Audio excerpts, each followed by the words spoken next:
ముందు Raj నెడుమూరు biography brief గా చెప్పుకొని దాని తర్వాత వాళ్ళ పర్సనల్ హిస్టరీ చెప్పుకుందాం.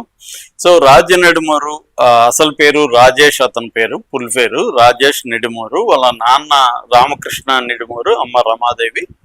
వీళ్ళిద్దరిది కూడా తిరుపతి. సో వీళ్ళకి ఒక చెల్లెలు ఉంది అబ్బాయికి. ఆమె పేరు శీతల్ నెడుమూరు. సో ఇతను తిరుపతిలోనే కేజీరెక్స్ కాన్వెంట్ లో చదువుకున్నాడు. తర్వాత సత్యసాయి పుట్టపర్తిలో కాలేజీలో చదువుకున్నాడు ఇంటర్మీడియట్. దాని తర్వాత ఇంజనీరింగ్ సీట్ వచ్చింది ఎస్వి ఇంజనీరింగ్ కాలేజీలో తిరుపతిలో చేరాడు. అప్పుడు అతనికి కృష్ణ దాసరి కొత్తపల్లి అనే అబ్బాయి పరిచయం అయ్యాడు. వీళ్ళిద్దరికి కూడా సిమిలర్ ఇంట్రెస్ట్ ఉంది, అంటే ఫైన్ ఆర్ట్స్, సినిమా వీటి పట్ల అట్రాక్షన్ ఉంది. అలా ఇద్దరు కలిసి చిన్న చిన్న ప్రోగ్రామ్స్ అవన్నీ కూడా కాలేజీలో చేసేవాళ్ళు. దాని తర్వాత ఇద్దరు కలిసి అమెరికాకి వెళ్ళారు. అమెరికాలో సాఫ్ట్వేర్ ఇంజనీర్లుగా ఇద్దరు ఒక దగ్గర పనిచేశారు. అప్పుడు వాళ్ళిద్దరు ఒక షార్ట్ ఫిల్మ్ తీశారు, షాదీ.com అని. అది కొంత పేరు వచ్చింది. దాని తర్వాత వాళ్ళు ఫ్లేవర్స్ అనే ఒక సినిమా 2003లో ఫ్లేవర్స్ అనే ఒక సినిమా, ఇండీ ఫిల్మ్ అంటారు. అంటే ఏ స్టూడియోస్ ఏమి సపోర్ట్ లేకుండా వీళ్ళే కొంత క్రౌడ్ ఫండింగ్ అది రెడీ చేసి అమెరికాలో ఉండే ఇండియన్స్ లైఫ్ ఎలా ఉంటుంది అన్న దాని మీద ఒకటి చేశారు. రొమాంటిక్ కామెడీ అది బాగా హిట్ వచ్చింది. దానికి అనేక ఫిల్మ్ ఫెస్టివల్లో కూడా అవార్డ్స్ వచ్చాయి. దాంతో వీళ్ళకి కొంత పేరు ప్రఖ్యాతులు వచ్చింది. దాంతో హిందీలో ట్రై చేశారు కాంటాక్ట్స్లో. హిందీలో 2009లో 99 అని ఒక సినిమా తీశారు. ఆ తర్వాత 2010లో షోర్ ఇన్ ద సిటీ. అక్కడ నుంచి ఇంకా వీళ్ళకి సినిమాలు వస్తూనే ఉన్నాయి. మొత్తంగా గోవా గాను, తర్వాత హ్యాపీ ఎండింగ్ 2014, తర్వాత జెంటిల్ మ్యాన్, శ్రీ 2018. దాని తర్వాత వీళ్ళు ఓటీటీలకి దిగేశారు. ఓటీటీలో 2019లో ద ఫ్యామిలీ మ్యాన్ అనే ఒక వెబ్ సిరీస్ చేశారు. అది హిట్ అయింది. దాంతో వాళ్ళకి ఇంకా వరుసగా ఇటు అమెజాన్తో టైప్ అయ్యారు. దాంతో ఫర్జీ అని ఒకటి చేశారు, గన్స్ అండ్ గులాబ్స్ చేశారు, తర్వాత సిటడల్ ద హనీ బన్నీ చేశారు, తర్వాత ఇప్పుడు రక్త బ్రహ్మాండాన్ని చేస్తున్నారు. అదే కాకుండా ఇద్దరు కలిసి రాజ్ డీకే అని పేరు పెట్టుకొని ఇద్దరు కలిసి జాయింట్ డైరెక్షన్ చేస్తున్నారు. అట్లాగే వాళ్ళు ఫస్ట్ D2R అనే ఒక D2R ఇండి అనే ఒక బ్యానర్ స్టార్ట్ చేసి దాని మీద సినిమాలు చేశారు. దాని తర్వాత D2R ఫిల్మ్స్ అని ఇంకొక బ్యానర్ పెట్టుకున్నారు. దాంతో తెలుగులో కూడా సినిమా బండి అనే ఒక ప్రవీణ్ కాంట్రాగిల్ అనుకుంటా డైరెక్టర్ ఒక చిన్న సినిమా చేశారు. అలాగా వాళ్ళు ఇప్పుడు ప్రొడక్షన్ అండ్ డైరెక్షన్ ఈ రెండు చేసుకుంటూ వస్తున్నారు. ఇది రాజ్ నెడుమూరు బ్రీఫ్ బయోగ్రఫీ.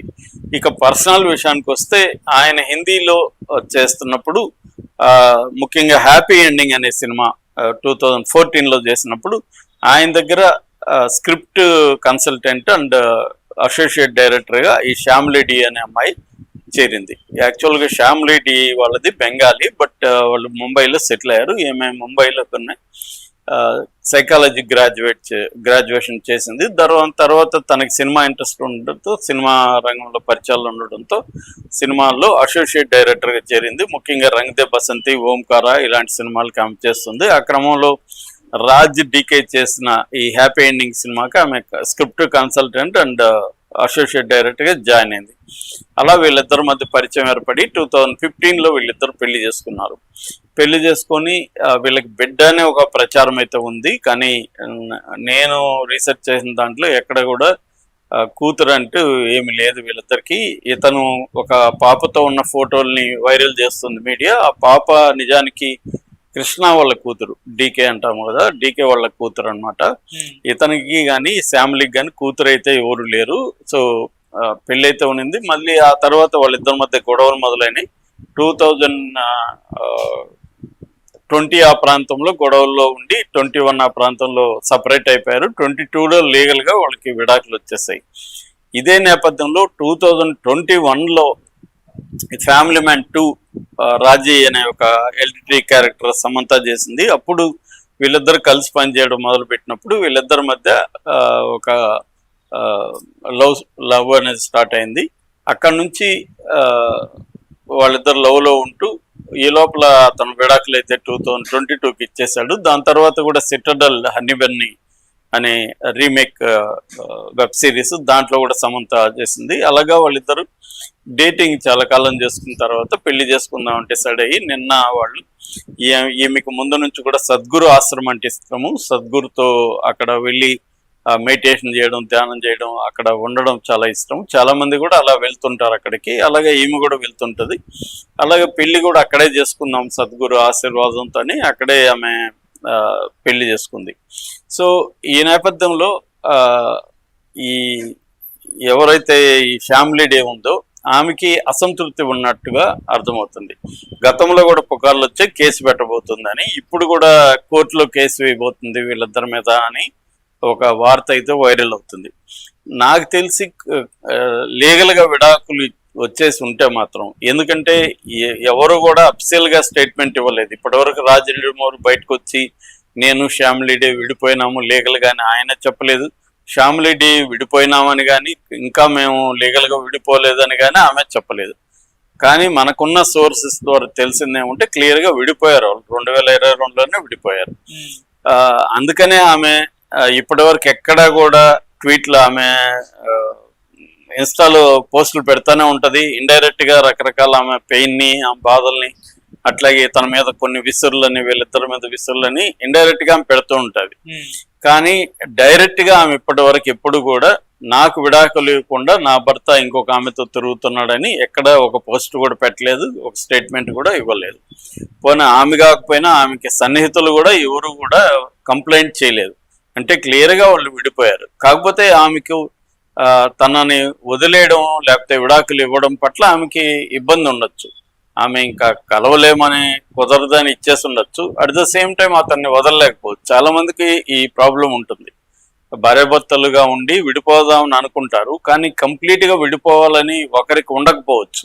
ఉండకుండా ఒకరికి ఉండొచ్చు విడిపోదామని, ఇంకొకరికి విడిపోదామని ఉండకపోవచ్చు. అలాంటప్పుడు వాళ్ళు ఎక్కువ సఫర్ అవుతారు. ఆ పెయిన్లో నుంచి వాళ్ళు రకరకాలుగా పోస్టులు పెట్టడం, ఎక్స్ప్రెస్ చేయడం అనేది చేస్తుంటారు.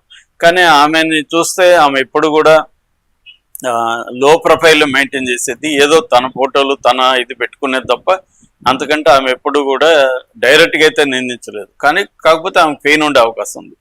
అలాంటప్పుడు లీగల్గా ఆమెకి ఏ రైటు లేదు. లీగల్గా రైట్ ఉంటే వీళ్ళు కూడా ఇంత ధైర్యంగా పెళ్లి చేసుకోరు. అందుకనే ఇన్ని రోజులు కూడా ఆగారంటే గ్యాప్ ఇచ్చారు. ఇప్పుడు 2022లో విడాకులు అయిపోయినాక ఫ్యామిలీ డేకి బాధ ఉండొచ్చు, అది అర్థం చేసుకోవచ్చు. కానీ ఆమె వీళ్ళిద్దరిని తప్పుపట్టే పరిస్థితి ఆమెకు ఉండదు. కానీ ఆమె ఏం నిన్న ఒక ట్వీట్ చేసింది. యాక్చువల్గా ఆమె ట్వీట్తోనే అందరికీ వీళ్ళిద్దరు పెళ్లి చేసుకోబోతున్నారు అనేది ముందే లీక్ అయింది. ఆమె ట్వీట్ చేసింది ఏమంటే, desperate people do desperate things అని. అంటే డెస్పరేషన్ లో ఉన్నారు వీళ్ళిద్దరు. డెస్పరేషన్ అంటే తెలుగులో కరెక్ట్ పదం లేదు కానీ తెగింపు అంటారు, బరి తెగింపు అంటారు. అంతే, తెగించేశారు వీళ్ళిద్దరు అంటే వేరే అనేది ఆమె ఉద్దేశం. సో ఆమె పాయింట్ ఆఫ్ వ్యూలో తెగించేసి ఉండొచ్చు. వీళ్ళ పాయింట్ ఆఫ్ వ్యూలో వీళ్ళిద్దరూ ఇద్దరితో విడిపోయారు. సమంత నాగచైతన్యతో 2021లో విడిపోయింది. రాజీ నెడుమూరు 2022లో విడిపోయాడు. విడిపోయిన తర్వాత వీళ్ళిద్దరూ ఎవరిని పెళ్లి చేసుకుంటే ఏముంది, అది వాళ్ళ ఇష్టం కదా. సో కాబట్టి ఆ రకంగా ఆమె